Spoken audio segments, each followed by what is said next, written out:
Hello, this is Joseph Holbrook, your professor for Introduction to Social Sciences, and today we're going to look at Chapter 12, Minorities and Discrimination.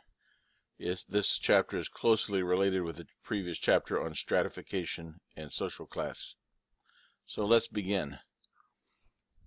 Race and ethnicity. Physical and cultural variations among peoples worldwide lead to a classification based on race and based on ethnicity. Race is primarily viewed as biological, whereas ethnicity is viewed more as cultural. When a group is isolated for long periods of time, it can develop distinguishing characteristics, but classifying by race is problematic. Most social scientists believe that race is a social construction, not a physical reality or an empirical reality. Why, for example, would we differentiate among races by skin color, but not by hair color? The beginning of racism was around 1650. I'm sure it existed before that, but the specific kind of color-based racism that resulted in plantation slavery in the United States, Brazil, and Cuba began around 1650, and it was an economic motive. Before 1650, slavery was based on economic or religious conditions. Europeans were expected not to enslave fellow Christians, quote unquote. The conditions of British indentured servants and African slaves in the British colonies were not that different. Slaves were too expensive to lose simply because they converted to Christianity. In the Spanish colonies, it would be Catholicism. From 1650 to 1700, skin color gradually replaced religion as the main determinant of enslavement, due to the tremendous investment involved in purchasing slaves and the tremendous potential profits available from plantation slavery. Ethnicity is a cultural classification.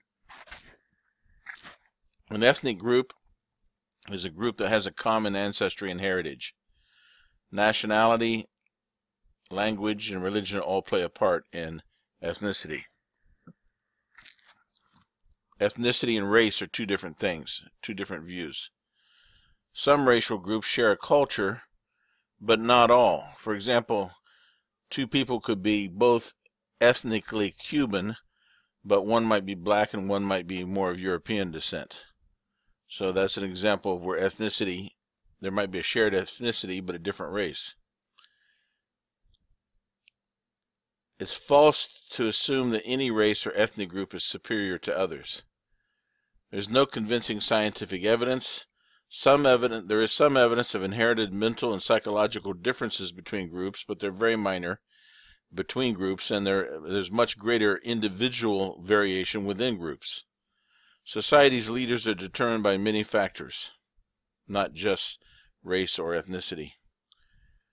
Reasons for ethnic and racial prejudice. The influence of tradition is one. Children learn it from their parents.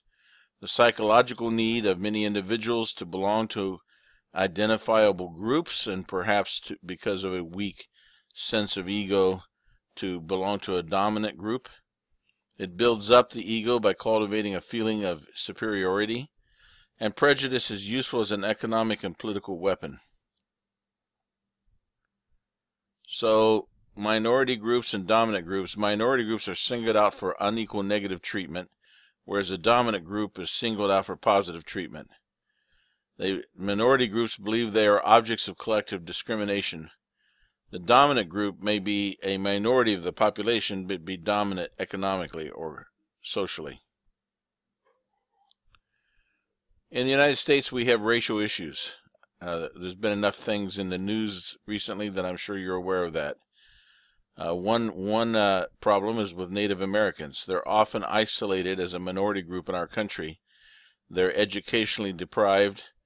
There have been many U.S. policy changes to their disadvantage. There's a great deal of isolation. Sometimes the U.S. government has pursued policies that have forced integration against their will, and many Native Americans have been assimilated into the mainstream culture. Black Americans make up about 13% of the overall population. Many are descended from African slaves. Their status changed with the Emancipation Proclamation and the 13th Amendment at the end of the Civil War. If you've seen the movie Lincoln, it focuses quite a bit on the Emancipation Proclamation and the amendment. Their legal status has changed, but not necessarily social status. The original cultural heritage was lost for most Black Americans or African Americans. That's illustrated in the film Malcolm X. Malcolm Little dispensed with his slave-owning name and took the name X because it means that he didn't know what his heritage was. There are unique social and psychological upheavals for people who are African Americans who experience prejudice. The status of African Americans is improving, but some discrimination lingers.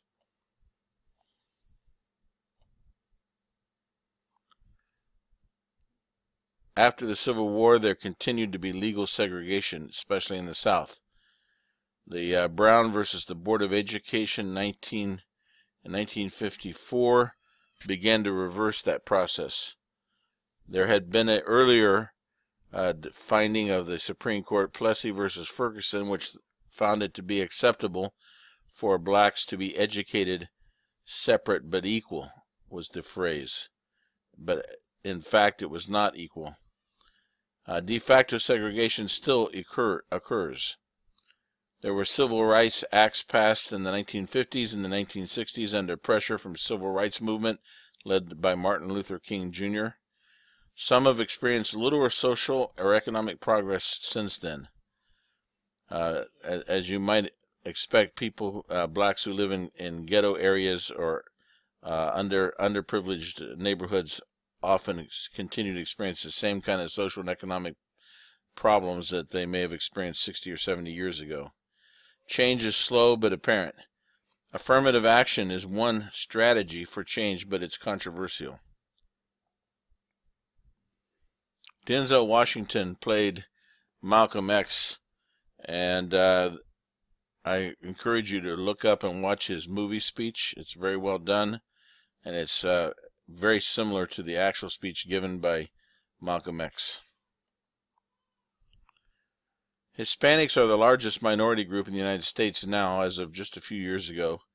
Hispanics, or Latinos, maintain historical cultural ties to Latin America. The word Latino was actually invented by French when they were attempting to take over Mexico around 1860. They invented the word Latino instead of Hispanic to include French-speaking Americans as Latino Americans, as well as Portuguese Americans. So Latino is a broader word that encompasses both Brazilians as well as Haitians and even conceivably people in Quebec. Hispanics is a term that's tied more directly to the Spanish heritage. So, for example, Brazilians would not be considered Hispanics, since they do not find their heritage is not from Spain, but rather Portugal. Chicano is a term used in the West Coast, which indicates historical and cultural ties to Mexico. The history of immigration fuels growth, and it's growing in political power, and it's a hot potato in this election, the issue of illegal immigration. This is Edward James Olmos, a great actor who plays the main character in Stand and Deliver, in the education film that we're going to be watching. And here's a little clip from it. You can watch that on the Prezi if you want to go to that. It's actually a great film. Can't remember that guy's name. It'll come back to me later. Mexican immigrants were among the first settlers in the United States. Modern immigration influx increased after 1900, including Orientals and Chinese, as well as Mexican. Quotas lead to illegal alien status because the quotas are more people want to come to the United States than can fit into the quotas. It's a controversial political issue, as you know by recent statements made by Donald Trump about the southern border with Mexico, it is a hot potato and will obviously be a controversial issue in this election. Mexican immigrants particularly have rapid population growth, often have large families. Asian immigration began in the 19th century and continues to grow. We also have many Arab American immigrants. Most immigrant groups are clustered in particular cities or neighborhoods. For example, Miami, we have the clustered is Cuban. That can sometimes increase discrimination against a group if other groups feel threatened.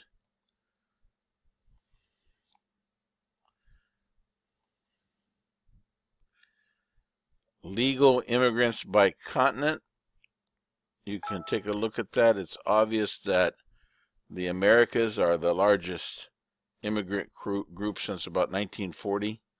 Before the 1930s, there were a lot of Europeans that were immigrating. Religious minorities. There's some past evidence of religious discrimination in the United States. There was a history of anti-Semitism among the Ku Klux Klan and others.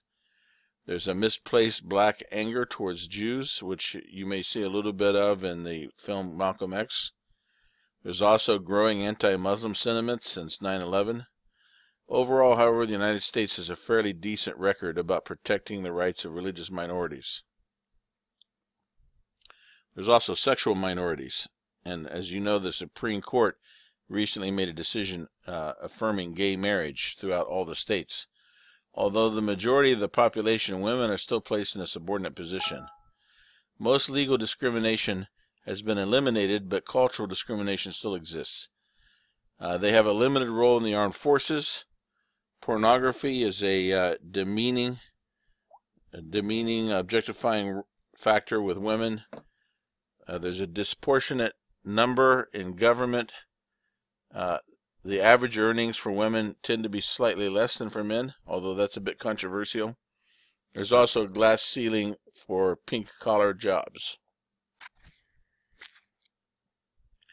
Discrimination also exists based on sexual preference: lesbian, gay, bisexual, and transgendered. In the armed forces, workplace, marriage, there's a growing gay rights movement, and of course there have been recent victories at the Supreme Court level for gay marriage.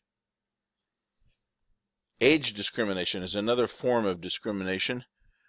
Aging is universal, so it differs from other kinds of discrimination. There's no clear markers for middle or old age. Chronological age often is not the best measure. Technology is changing rapidly, and it changes the definition of what is elderly. Challenges will multiply as our current population ages.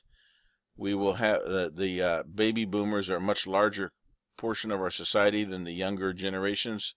So the question will be, who will provide and pay for their care? Should companies keep older workers or make way for younger workers who perhaps will work for lower salaries? There's also an increasing movement of political clout for the elderly. Here, this shows a age distribution of the population, and you see that the 18 to 64 years old group is the largest group, but the aging groups have grown since 1960. In 1960, you had 35% that were younger, under 18. That has dropped to 24, and the over 65 has gone from 9 up to 13%. So in conclusion, it's clear that stratification and discrimination exist in our society. The issues involved are very complicated. This chapter was presented with an effort not to focus too strongly on one side or the other of the arguments, and the methodology is important because most of us are involved in discrimination either on the giving or the receiving ends. At this point, rational discourse often breaks down. People give in to emotions when this subject comes up. And so that's our discussion of minorities and discrimination. The film Malcolm X goes very closely with this chapter as well as the religion chapter. And I encourage you to watch the film and participate in the forum discussion, and we'll talk about it in class. Thank you very much for your attention.